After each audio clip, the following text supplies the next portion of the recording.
शांताकारं भुजंग सैनम पद्मनाभं सुरेशम विश्वाधारं गगन सदृशम मेघ वर्णम शुभांगम लक्ष्मीकांतम कमल नयनम योगी भी ध्यान गम्यम वंदे विष्णु भवभयहरम सर्वलोकैकनाथम। मंगलम भगवान विष्णु मंगलम गरुड़ध्वज मंगलम पुंडरीकाक्ष मंगलाय तनोहरि। ओम नमो भगवते वासुदेवाय। आज का दिन आप सभी के लिए मंगलमय हो। आज माघ महीने का 10वां दिन है। आइए सुनते हैं माघ मास कथा का 10वां अध्याय। ब्रह्मा जी ने कहा, प्रभु आज बहुत समय के बाद मैं आपको जान सका हूं। कैसे दुर्भाग्य की बात है कि देहधारी जीव आपके स्वरूप को नहीं जान पाते। भगवान, आपके सिवा और कोई वस्तु नहीं है। जो वस्तु प्रतीत होती है वह भी स्वरूपता सत्य नहीं है, क्योंकि माया के गुणों के शोभित होने के कारण केवल आप ही अनेकों रूपों में प्रतीत हो रहे हैं। देव, आपकी चित्त शक्ति के प्रकाशित रहने के कारण अज्ञान आपसे सदा ही दूर रहता है। आपका यह रूप जिसके नाभि कमल से मैं प्रकट हुआ हूं, सैकड़ों अवतारों का मूल कारण है। इसे आपने सत्पुरुषों पर कृपा करने के लिए ही पहले पहल प्रकट किया है। परमात्मन, आपका जो आनंद मात्र भेद रहित अखंड तेजोमय स्वरूप है उसे मैं इससे भिन्न नहीं समझता। इसलिए मैंने विश्व की रचना करने वाले होने पर भी विश्वातीत आपके इस अद्वितीय रूप की शरण ली है। यही संपूर्ण भूत और इंद्रियों का भी अधिष्ठान है। हे विश्व कल्याण में, मैं आपका उपासक हूं। आपने मेरे हित के लिए ही मुझे ध्यान में अपना यह रूप दिखलाया है। जो पापात्मा विश्वासक्त जीव है वही इसका अनादर करते हैं। मैं तो आपको इसी रूप में बार बार नमस्कार करता हूं।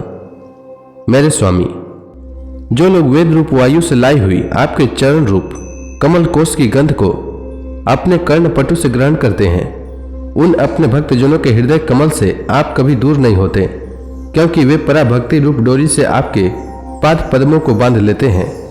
जब तक पुरुष आपके अभयप्रद चरणार बिंदुओं का आश्रय नहीं लेता, तभी तक उसे धन, घर और बंधुजनों के कारण प्राप्त होने वाले भय, शोक, लालसा, दीनता और अत्यंत लोभ आदि सताते हैं।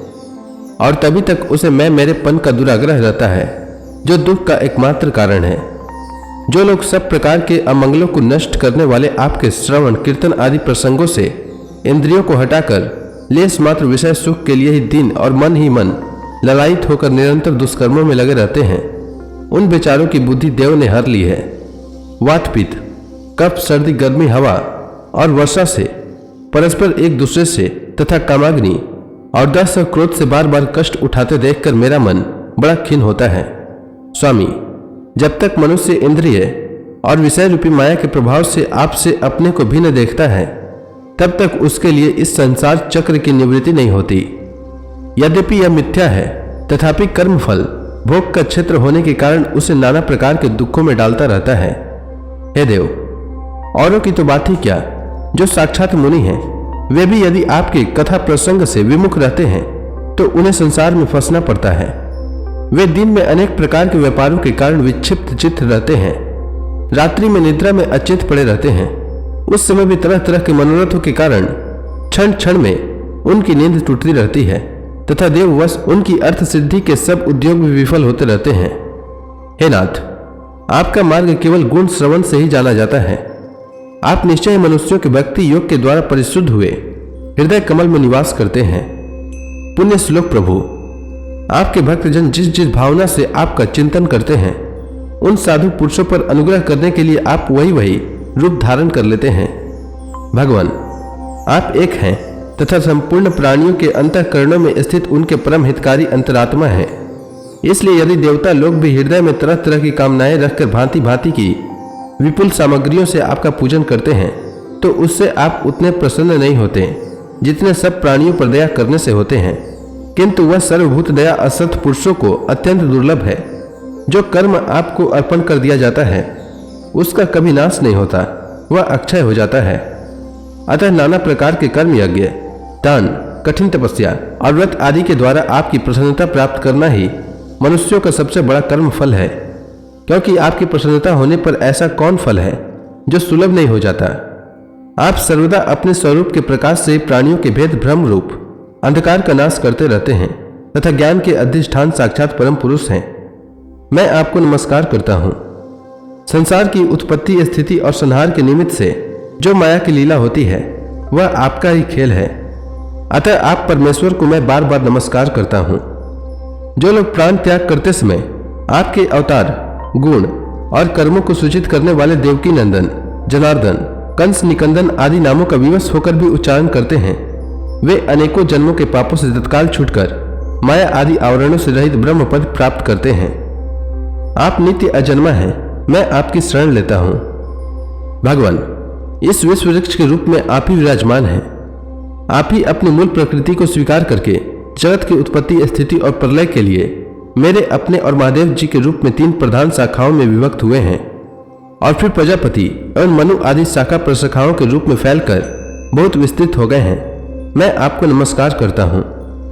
भगवान, आपने अपनी आराधनाओं को ही लोगों के लिए कल्याणकारी स्वधर्म बताया है, किंतु वे इस ओर से उदासीन रखकर सर्वदा विपरीत कर्मों में लगे रहते हैं।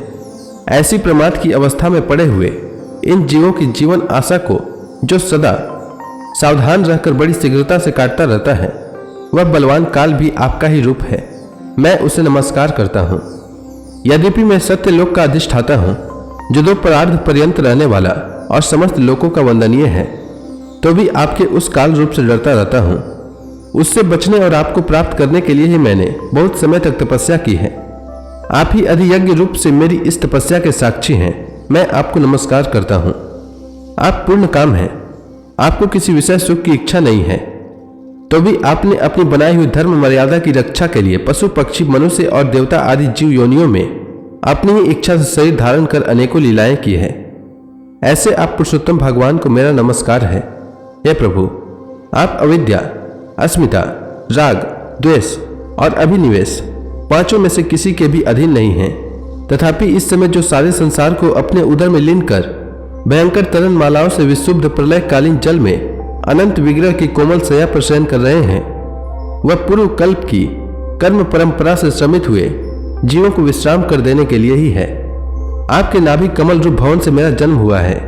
यह संपूर्ण विश्व आपके उदर में समाया हुआ है। आपकी कृपा से ही मैं त्रिलोकी की रचना रूप उपकार में प्रवृत्त हुआ हूँ। इस समय योग निद्रा का अंत हो जाने के कारण आपके नेत्र कमल विकसित हो रहे हैं। आपको मेरा नमस्कार है। आप संपूर्ण जगत के एकमात्र सुहृदय और आत्मा हैं तथा शरणागतों पर कृपा करने वाले हैं। अतः अपने जिस ज्ञान और ऐश्वर्य से आप विश्व को आनंदित करते हैं, उसी से मेरी बुद्धि को भी युक्त करें, जिससे मैं पूर्व कल्प के समान इस समय भी जगत की रचना कर सकूं। आप भक्त वांछा कल्पतरु हैं। अपनी शक्ति लक्ष्मी जी के सहित अनेकों गुणावतार लेकर आप जो जो अद्भुत कर्म करेंगे, मेरा यह जगत की रचना करने का उद्यम भी उन्हीं में से एक है। अतः इसे रचते समय आप मेरे चित्त को प्रेरित करें, शक्ति प्रदान करें, जिससे मैं सृष्टि रचना विषयक अभिमान रूप मल से दूर रह सकूं। प्रभु, इस प्रलयकालीन जल में शयन करते हुए आप अनंत शक्ति परम पुरुष के नाभि कमल से मेरा प्रादुर्भाव हुआ है और मैं हूं भी आपकी विज्ञान शक्ति। अतः इस जगत के विचित्र रूप का विस्तार करते समय आपकी कृपा से मेरी वेद रूप वाणी का उच्चारण लुप्त न हो। आप अपार करुणामय पुराण पुरुष हैं। आप परम प्रेममयी मुस्कान के सहित अपने नेत्र कमल खोलिए और शेष शया से उठकर विश्व के उद्भव के लिए अपनी सुमधुर वाणी से मेरा विषाद दूर कीजिए। श्री मैत्रेय जी कहते हैं, विदुर जी, इस प्रकार तप, विद्या और समाधि के द्वारा अपने उत्पत्ति स्थान श्री भगवान को देखकर तथा अपने मन और वाणी की शक्ति के अनुसार उनकी स्तुति कर ब्रह्मा जी थके से होकर मौन हो गए। श्री मधुसूदन भगवान ने देखा कि ब्रह्मा जी इस प्रलय जल राशि से बहुत घबराए हुए हैं तथा लोक रचना के विषय में कोई निश्चित विचार न होने के कारण उनका चित्त बहुत खिन्न है। तब उनके अभिप्राय को जानकर वे अपनी गंभीर वाणी से उनका खेद शांत करते हुए कहने लगे। श्री भगवान ने कहा, वेदगर्भ, तुम विषाद के वशीभूत हो आलस्य न करो, सृष्टि रचना के उद्यम में तत्पर हो जाओ। तुम मुझसे जो कुछ चाहते हो उसे तो मैं पहले ही कर चुका हूं। तुम एक बार फिर तप करो और भागवत ज्ञान का अनुष्ठान करो। उनके द्वारा तुम सब लोगों को स्पष्टतया अपने अंतःकरण में देखोगे। फिर भक्ति युक्त और समाहित चित्त होकर तुम संपूर्ण लोक और अपने में मुझको व्याप्त देखोगे तथा मुझ में संपूर्ण लोक और अपने आप को देखोगे। जिस समय जीव काष्ठ में व्याप्त अग्नि के समान समस्त भूतों में मुझे ही स्थित देखता है, उसी समय वह अपने अज्ञान रूप मल से मुक्त हो जाता है। जब वह अपने को भूत, इंद्रिय, गुण और अंतःकरण से रहित तथा स्वरूपतः मुझसे अभिन्न देखता है तब मोक्ष पद प्राप्त कर लेता है। ब्रह्मा जी, नाना प्रकार के कर्म संस्कारों के अनुसार अनेक प्रकार की जीव सृष्टि को रचने की इच्छा होने पर भी तुम्हारा चित्त मोहित नहीं होता। यह मेरी अतिशय कृपा का ही फल है। तुम सबसे पहले मंत्र दृष्टा हो।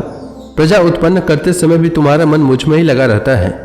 इसी से पाप में रजोगुण तुमको बांध नहीं पाता। तुम मुझे भूत, इंद्रिय, गुण और अंतःकरण से रहित समझते हो। इससे जान पड़ता है कि यद्यपि देहधारी जीवों को मेरा ज्ञान होना बहुत कठिन है, तथापि तुमने मुझे जान लिया है। मेरा आश्रय कोई है या नहीं, इस संदेह से तुम कमल नाल के द्वारा जल में उसका मूल खोज रहे थे, सो मैंने तुम्हें अपना यह स्वरूप अंतःकरण में ही दिखलाया है। प्यारे ब्रह्मा जी, तुमने जो मेरी कथाओं के वैभव से युक्त मेरी स्तुति की है और तपस्या में जो तुम्हारी निष्ठा है, वह भी मेरी कृपा का फल है। लोक रचना की इच्छा से तुमने सगुण प्रतीत होने पर भी जो निर्गुण रूप से मेरा वर्णन करते हुए स्तुति की है, उससे मैं बहुत प्रसन्न हूँ। तुम्हारा कल्याण हो। मैं समस्त कामनाओं और मनोरथों को पूर्ण करने में समर्थ हूँ। जो पुरुष नित्य प्रति इस स्तोत्र द्वारा स्तुति करके मेरा भजन करेगा, उस पर मैं शीघ्र ही प्रसन्न हो जाऊंगा। तत्ववेताओं का मत है कि पूर्त, तप, यज्ञ, दान, योग और समाधि आदि साधनों से प्राप्त होने वाला जो परम कल्याण में फल है, वह मेरी प्रसन्नता ही है। विधाता, मैं आत्माओं का भी आत्मा और स्त्री पुत्र आदि प्रियों का भी प्रिय हूँ। देहादि भी मेरे लिए ही प्रिय है, अतः मुझसे ही प्रेम करना चाहिए। ब्रह्मा जी, त्रिलोकी को तथा जो प्रजा इस समय मुझ में लीन है, उसे तुम पूर्व कल्प के समान मुझसे उत्पन्न हुए अपने सर्वविधमय स्वरूप से स्वयं ही रचो। श्री मैत्रेय जी कहते हैं, प्रकृति और पुरुष के स्वामी कमलनाथ भगवान सृष्टिकर्ता ब्रह्मा जी को इस प्रकार जगत की अभिव्यक्ति करवाकर अपने उस नारायण रूप से अदृश्य हो गए। तो इसी के साथ यह अध्याय समाप्त हुआ। इसके आगे की कथा मैं कल के अध्याय में सुनाऊंगा। तब तक के लिए भगवान हरि का नाम लेते रहें।